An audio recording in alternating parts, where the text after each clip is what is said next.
Hello, everyone. Thank you for joining us today for the installation of our new Dean of the Suzanne Dvorak Peck School of Social Work, Dr. Sarah Gellert. I would like to extend a warm welcome to our USC faculty, staff, students, and of course to Dean Gellert and her family. I would also like to acknowledge the Suzanne Dvorak Peck School of Social Work Faculty Advisory Search Committee, led by USC Executive Vice President, Vice Provost Elizabeth Grady, and Hasi Cohen, Dean of the USC Leonard Davis School of Gerontology. I would also like to thank Suzanne Dvorak Peck, a USC trustee and chair of the school's Board of Counselors, who served as a special advisor during the search process, along with a group of community advisors.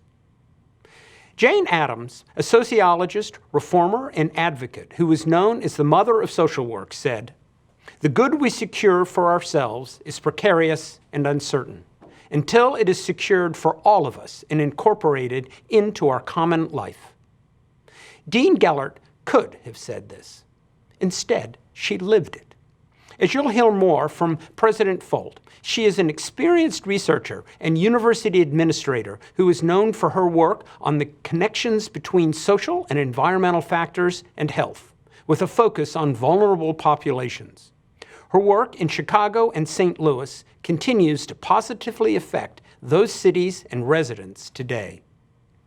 Now in Los Angeles, Dean Gellert has set her sights on work that can be done inside and outside our university. Dean Gellert is a team builder who will reach across disciplines and into our community to partner with individuals and organizations. Dean Gellert's philosophy is characterized by her statement, "We are much stronger together."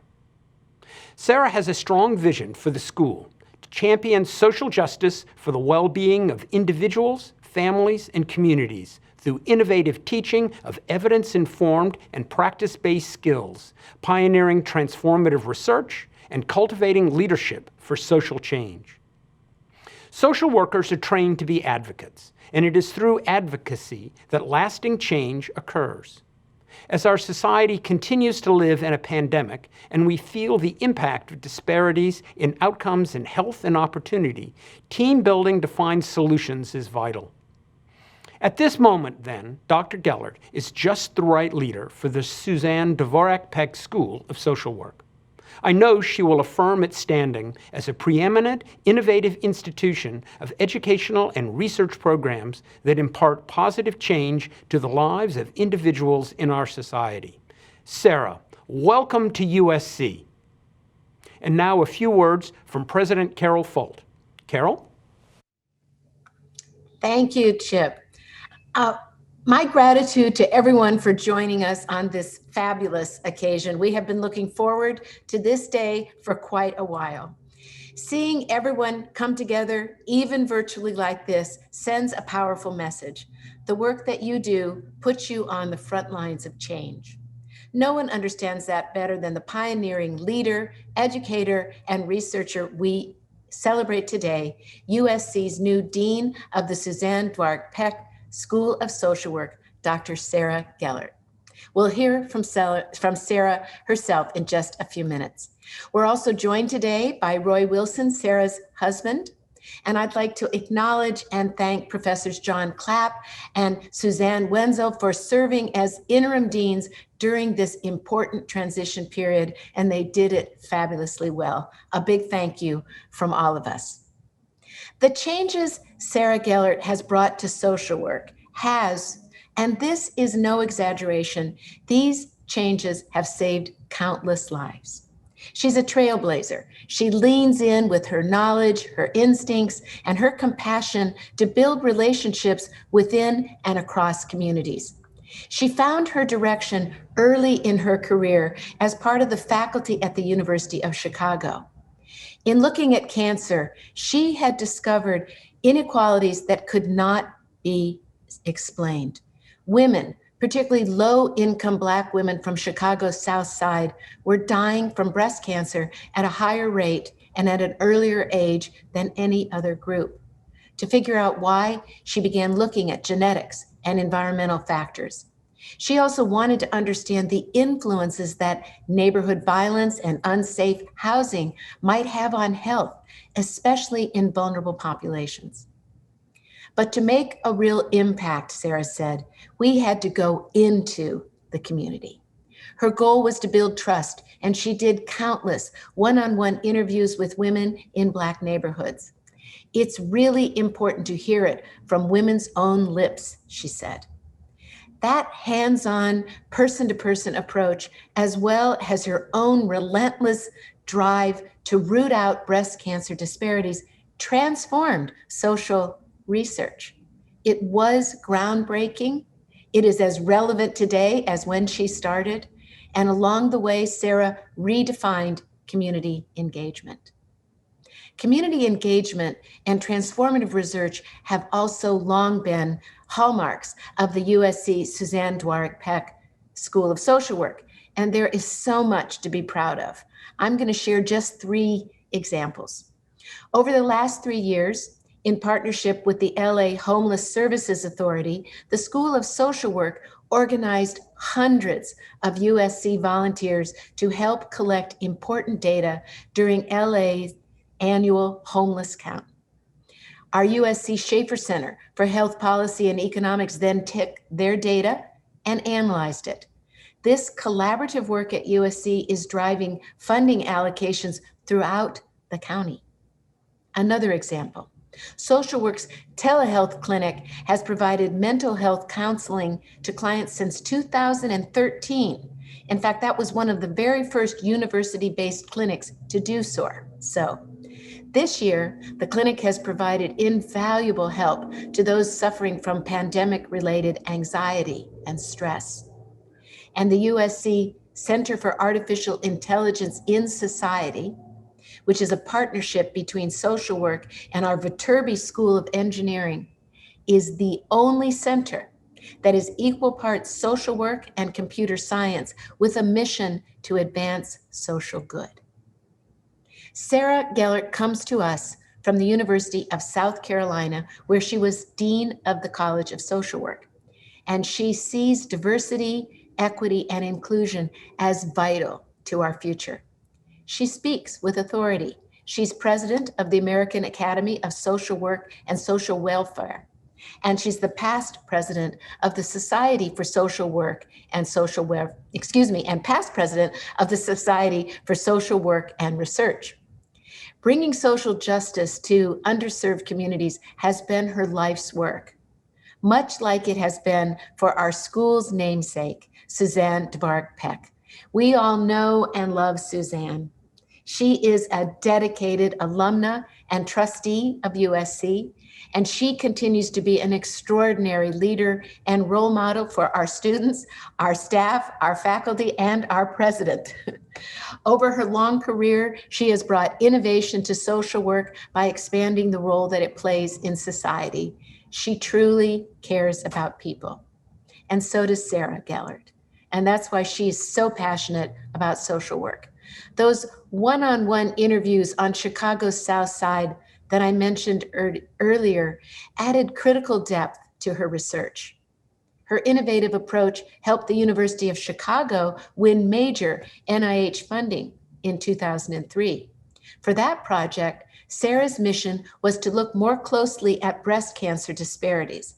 She became the director of the new Center for Interdisciplinary Health Disparities Research and its principal investigator. But that NIH grant came with a caveat. The team had to cross scientific disciplines. So Sarah invited basic scientists, social scientists, and behavioral scientists to collaborate with her. Their findings suggested that women who don't have strong social support or access to healthcare could be more prone to breast cancer.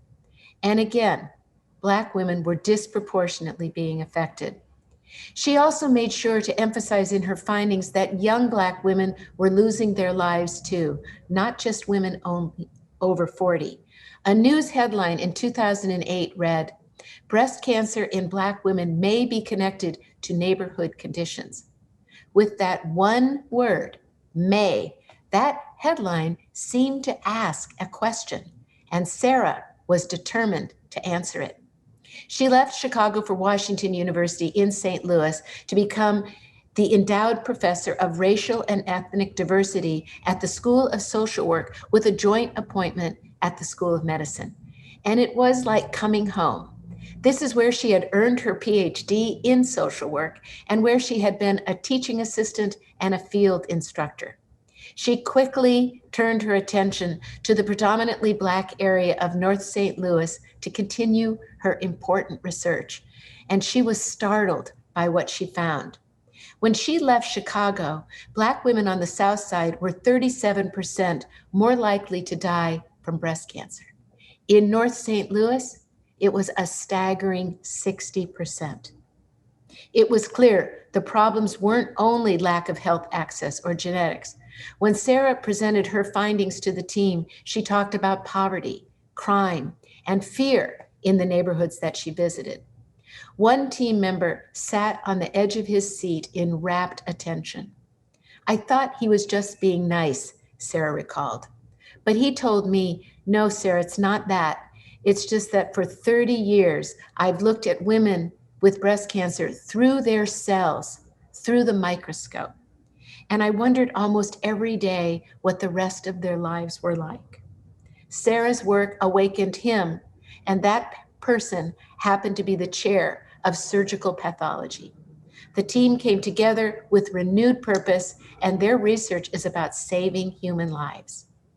Sarah's work in those neighborhoods where she learned to listen so well has not been her only work, but it's been her defining work.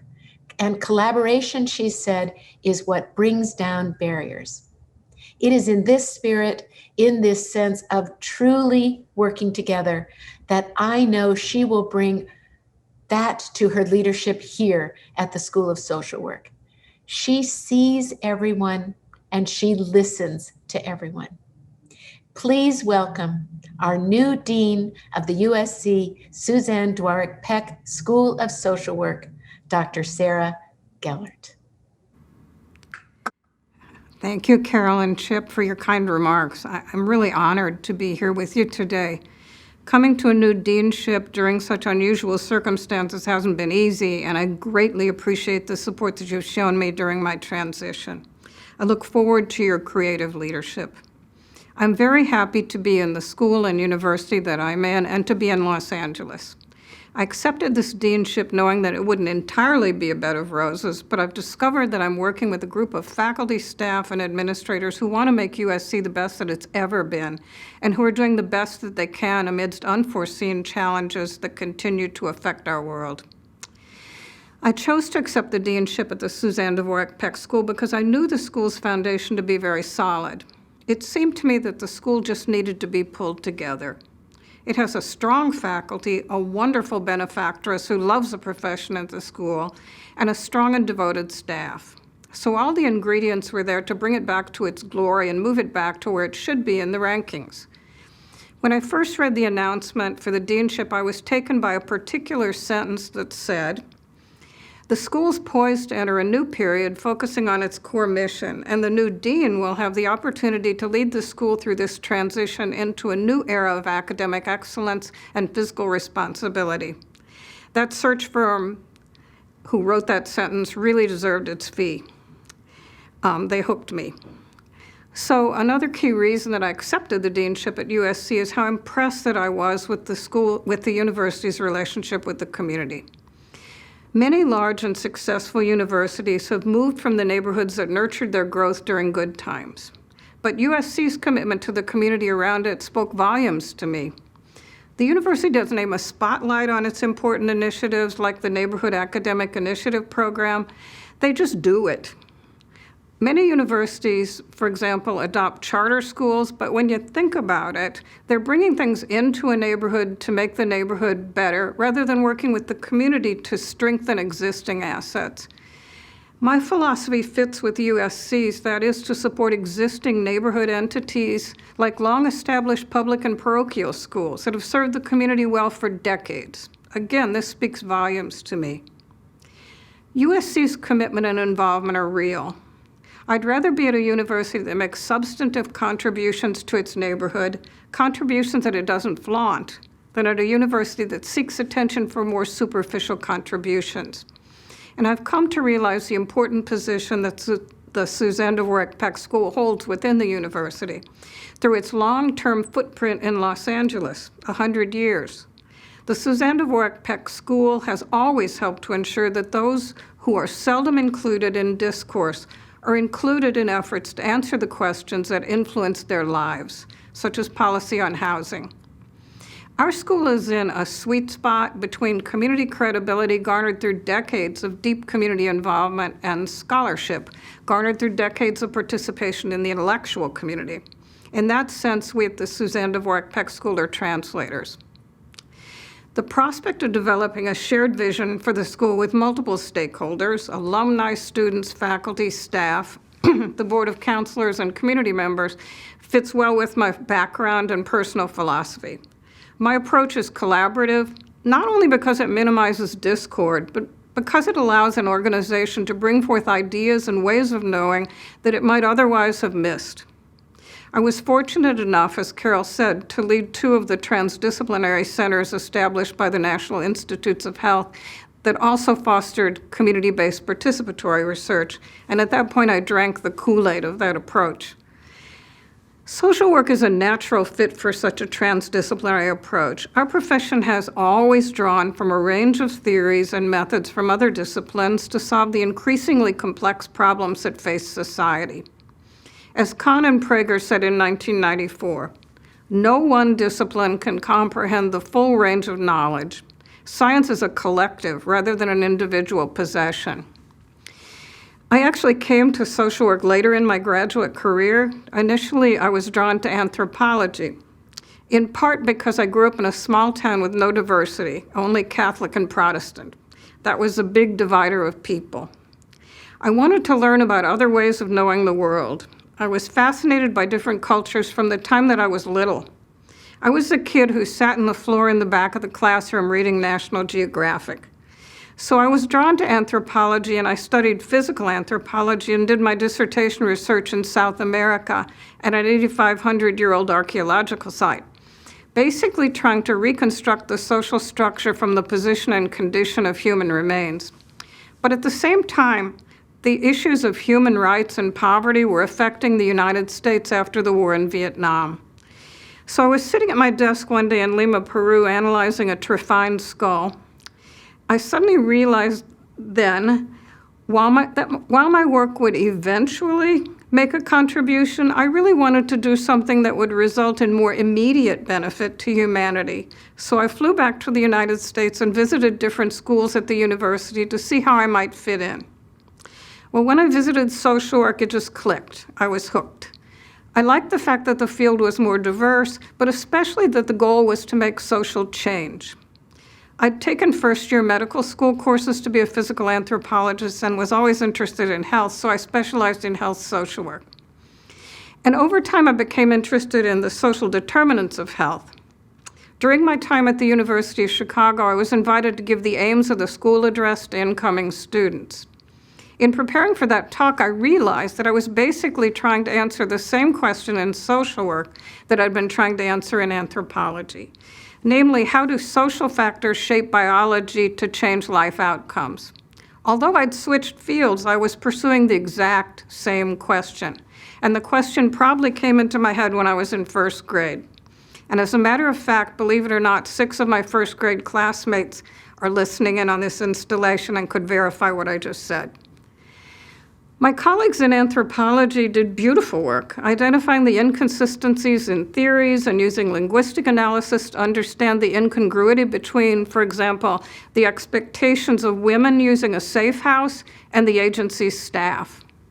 I discovered that the missing piece for me was addressing the problems that had been identified. I didn't feel comfortable identifying problems and then moving on to the next revelation without really trying to change outcomes. This difference became clearer while on one of the inestimable number of faculty search committee meetings in which I sat at the University of Chicago. An applicant for a social work position, a budding economist whose dissertation chair was a famous Nobel laureate in economics. I asked my senior colleague on the committee, because it was my first year on the faculty, how we should decide whether to hire him. While this was a truly gifted candidate, how could we determine if he was worth pursuing? My senior colleague said, "Sarah, put his application on the floor. If it floats too high back up into the air, the guy's too theoretical. His work almost certainly isn't applied enough to be useful to us." So I've used that float test many times over the years. In other words, we can't be mesmerized by glitter that can never become social work gold. Two things guide my work as a scholar and my approach to the deanship. First, the work that we do has to be grounded in the best of science, but it also has to have the potential to make real and sustainable change in the world. Second, we have to bring our knowledge base into the classroom to produce change agents who are problem solvers. We want to arm them with the best theories and steep them in an array of evidence so that our interventions at every level have the best possible chance of working. Our school only has students for 2 to 3 years, during which we have to equip them with the knowledge and skills to best serve those with less power than they have. And that knowledge and skills has to last them throughout their whole careers. In the early years of social work, the late 1880s, there was a tension between social workers as helpers and social workers as producers of knowledge. Graham Taylor favored training over education for social workers because he believed that theory and principles could crowd out practical ideas and jeopardize the essential spirit of the social work profession. Edith Abbott and Sophonisba Breckenridge, both of whom held advanced degrees at a time when few women were allowed to pursue advanced degrees, took a different approach. Breckenridge was the first woman to be awarded a doctorate in political science at the University of Chicago in 1901 and received a law degree there in 1905. Breckenridge and Abbott argued that social work students should be educated in rigorous methods and scientific coursework. Well, ultimately, education won over training, and social work became a field of study at universities. Yet the tension between service and research persists today. To my mind, this makes the field stronger. It's not either service or research, it's both. And the tension between research and service defines our profession. I would even argue that we need the tension between the two now more than ever before, and we need it here at USC, and that's why I'm here. So how will we accomplish all that I've mentioned so far in this address? The coming year will focus on defining the school and getting a better picture of exactly where we are so that we can build from strengths in terms of research, modes of instruction, and hiring. The school hadn't had a permanent dean for almost 2 years when I arrived. So we're going back to square one and writing a new mission statement that reflects the new Suzanne Dvorak Peck School. Our faculty council's done the first pass at a new mission statement to guide and frame our decision-making. The next step is for our able Board of Counselors to evaluate it from an external perspective to ensure that it portrays us accurately and in our best light. A second major planning step is to consolidate our virtual and on-the-ground programs, to create synergy and to allow our students to communicate and learn from one another on a regular basis. Much of our instruction's virtual, and our virtual and on-the-ground programs have drifted apart. The pandemic's been an opportunity to think about connecting online and on-the-ground education to break down barriers and use both in creative ways to best prepare our students for the daunting jobs that they'll face in our increasingly complex and diverse world. The exercise of stepping back and having dialogues between all stakeholders, all of those who represent our school and university and the communities that surround it, is essential. We're learning from one another, and it will make us stronger. So thank you for attending today. I promise you that this new direction for our school will make you proud. Thank you. Thank you, Sarah, for those inspiring words. Next, we will hear from faculty, students, and staff and special friends who wanted to be with us to welcome you to the Suzanne Dvorak Peck School of Social Work. Please enjoy their remarks. Hello, Dean Gellert, and welcome to USC and the Suzanne Dvorak Peck School of Social Work and Department of Nursing. I have to say that I am so thankful for the time that I've already spent with you, getting to know you and learning more about your background and experience that you bring to USC.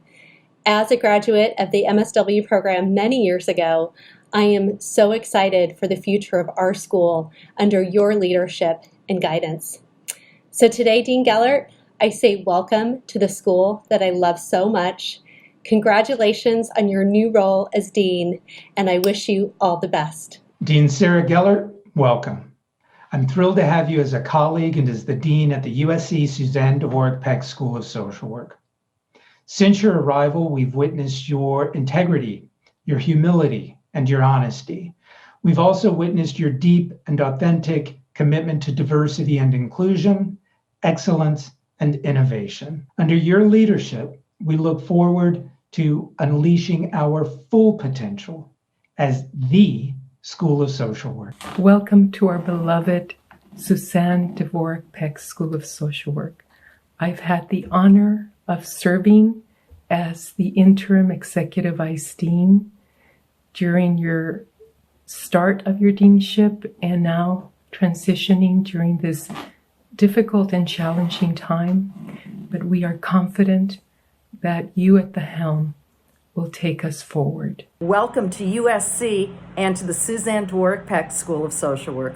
We're excited you're here and ready to take our school to the next level. Congratulations and fight on. Hi, Dean Gellert. Welcome to USC Suzanne Dvorak Peck School of Social Work.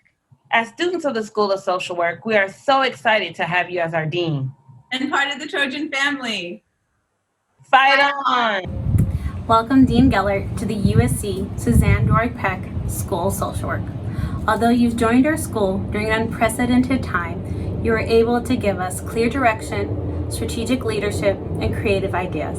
I look forward to continue working with you to further our school's legacy and our profession's impact across our communities. It is during uncertain times that true character and leadership rise to the top. Welcome to the Trojan family. Hi, Sarah. Welcome to USC. I'm sitting here in the 105-degree heat, dressed in my native SoCal garb. Contrary to what you may have heard, we don't always dress like this for faculty meetings. But during the pandemic, it does seem to have become standard business attire.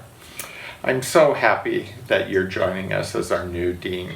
I just know that you'll do a fabulous job leading us into new direction for ourselves, our students, and the communities we serve. I am co-chair of Unchained Scholars and want to say on behalf of the entire membership, Dean Gellert, that we are grateful for the collaborative engagements that we have had with you so far.